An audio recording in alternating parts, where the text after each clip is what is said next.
Alright, we continue through the finals, guys. It's a best of 3 between these two players. Swapping these scores around real quick. There we go. After a very impressive play in game number 1, unfortunately Byleth was unable to hold it together in the late game. We'll see if his mid game can get a little bit stronger, perhaps be a little bit more aggressive in game number 2.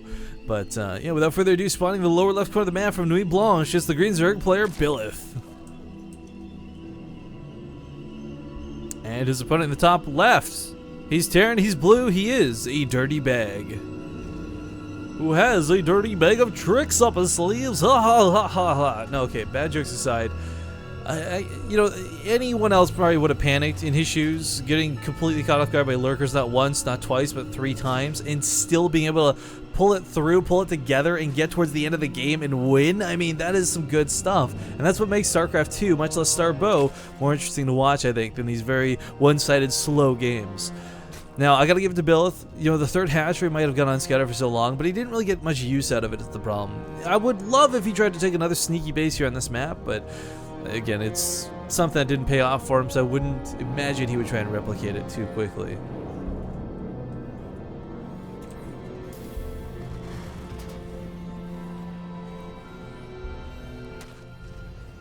Well, a bit of a nuisance here building this barracks. We'll delay it. We'll actually kill the SCV unless the other SCV gets involved with the fight. A nice little trade there. Oh, Dirtybag! He actually does have a secret bag of tricks. Can he save this other SCV though? Got back to building the barracks finally. Of course, the drone will slowly regenerate. Not a big deal.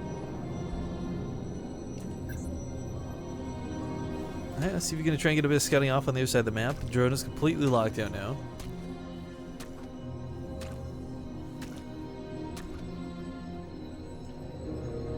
And Flogus and Navarra saying a pretty good chat. That's why I like Brood War and thus Starbow so much. You're not out until you're dead, dead, dead. And I think last game is a pretty good proof of that.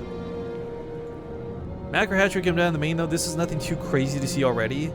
Dirtybag may be a little bit like, whoa, this is a bit early. Are you coming at me super aggressive, bro? But again, I need to reiterate, guys, larva injects are so different. Larva spawns are the same, but larva injects are incredibly different here in Starbow. So this extra hatchery is just this, yeah, kind of the same as getting 2 extra queens out as far as cost as well as the effectiveness of larva. Actually, no, I take that back. It's nowhere near as effective as having 2 queens injecting. But still, it's the extra larva you're going to need here in the early game. And like I said, Byleth's bets might be to not take Dirtybag to the late game.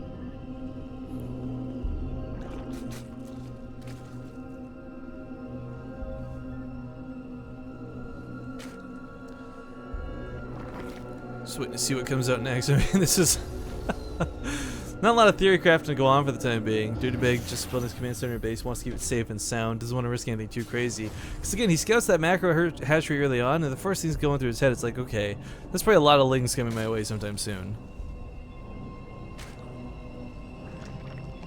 And, okay, just gonna go for that quicker layer. Even more curious, Mutalisks are actually pretty good still in this matchup. You don't see Banelings really incorporated as much, but one kind of pent ultimate composition, in my opinion, would be if you were going like Mutalisk Lurker against a player going Bio. Can you imagine like baiting all the it's better than Banelings, like baiting all the Marines into like a Lurker, like nest 3 of them just set up somewhere. But again, I am a not Zerg player, so it's ugh, don't think about those things. It's kind of scary actually.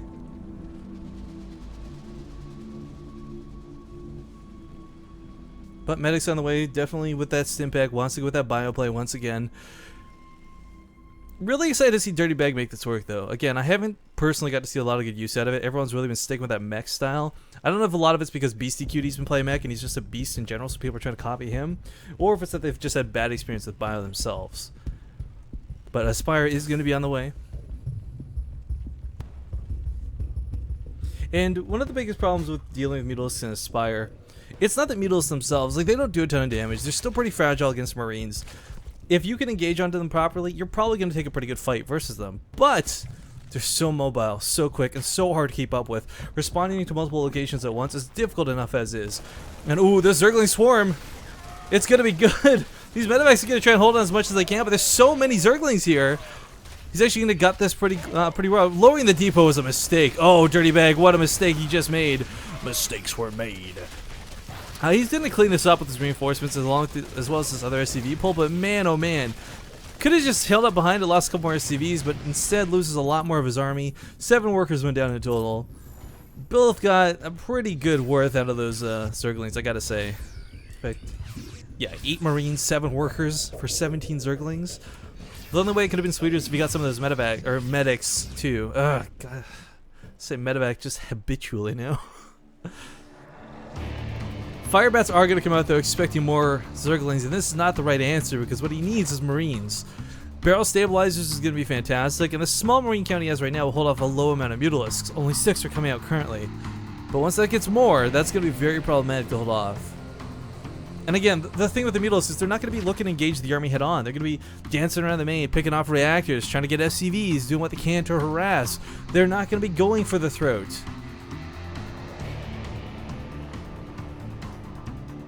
But pushing out, Dirtybag coming across the map. Perhaps, I guess, the logic is if the Mutalisks are across the map. Well, he doesn't know they're Mutalisks, I'm saying. If the Mutalisks are across the map, then the Firebats can do more damage at his own base. 3 Spine Crawlers are coming down. Will these finish in time? 1 certainly will, thanks to the Nursery Swarm. But looks like the others won't. With the Marines out of position like this, Mutalisks are going to give way in the main in a big way. Double turrets have been thrown down, but unfortunately a little bit too late. We do have overcharge on the barracks, but no Marines actually being made. Dirtybag perhaps forgetting about that for a second as he panics.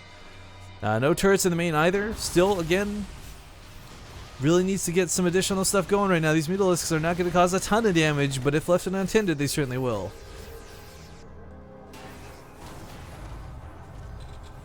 Yeah, why can't I English seems to be like my catchphrase these last couple days.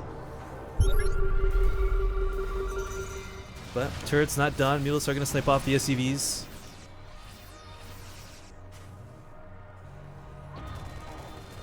As you guys can see, medics are quite efficient at healing these Marines up, but again, Mutalisks are much better at maneuvering around them in the first place. Hydroless Den on the way. I wouldn't at all be surprised to see a Lurker Den once more. I do like that he's taking the 3rd base though. If he sat on 2 bases behind us, I'm not sure that would really pay out. The Mutalisk count is way too low to just simply buy him this game.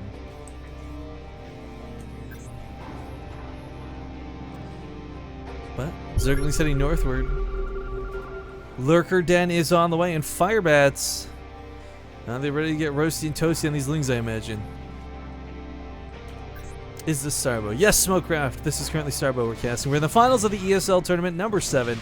And the Mutalisks in the main are not going to get a lot done, sadly. The Marines stimming underneath us are quite nice to respond, but Byleth's control is actually pretty darn good. What should have been every Mutalisk lost ends up being like, what's it, half? Yeah, you can lose 4 in total. Still 3 get out alive. Completely falling back off of this, though, saying that, alright, you know what, Mutalisks aren't going to work, he's too good at responding, there's too many turrets down. Rather than investing in more, he didn't even put weapon upgrades into them, he's going for that Lurker swap, and I like this choice a lot, actually. Lurkers, again, so effective versus Bio. We've seen it multiple times before, and you only need a low count of Lurkers to really shut this down. It looks like a low count of Lurkers is what he's certainly going to have. 4 on the way, sorry, 8 on the way. Was low account of Lurkers. Now only 20-something resources differentiate these two as far as resources lost go right now, but scanning forward, looking for those Lurkers, sees that they're still hatching, will just finish just in the nick of time. Unfortunately, the scan's still going through. Spinecorps doing what they can. Can the Lurkers here get the burrow that they need, though? This is going to be huge if they can attack. But it looks like the Bio stims and manages to walk away. Lots and lots of damage being done by these Spine Crawlers. The last Firebat does go down, which means the lingering reinforcement is no longer out of the question, but doesn't really need it on 4 bases with a lot of Lurkers to defend. There's not going to be a follow-up anytime soon. Now, I do want to remind you guys, Lurkers, they don't have like any special tactics other than the passive mode you can set to try and bait units to walk on top of them.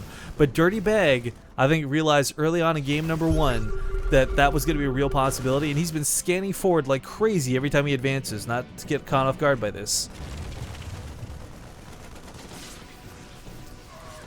The bro will catch him a couple more units.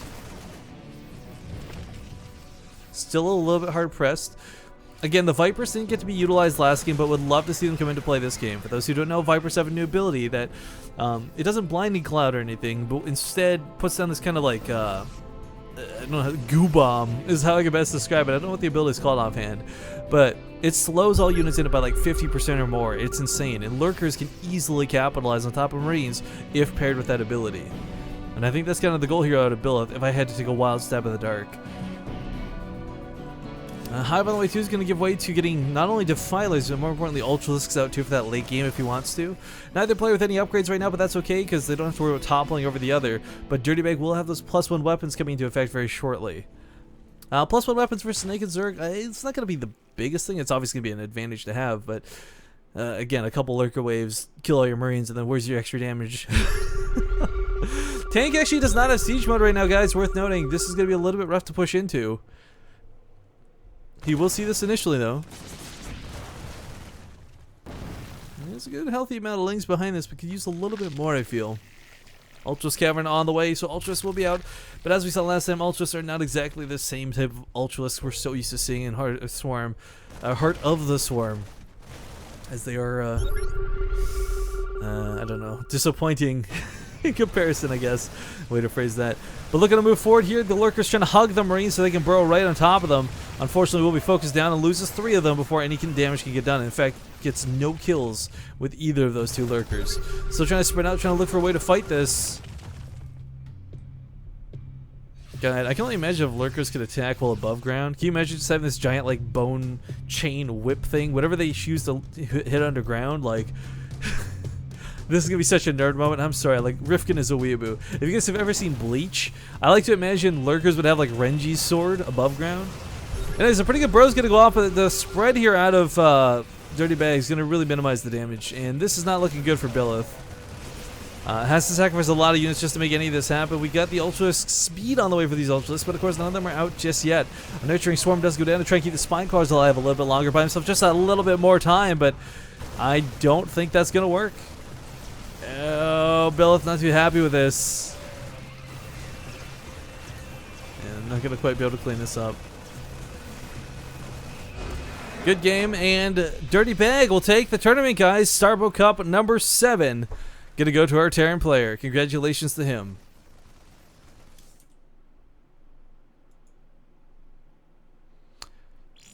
All right, cool beans.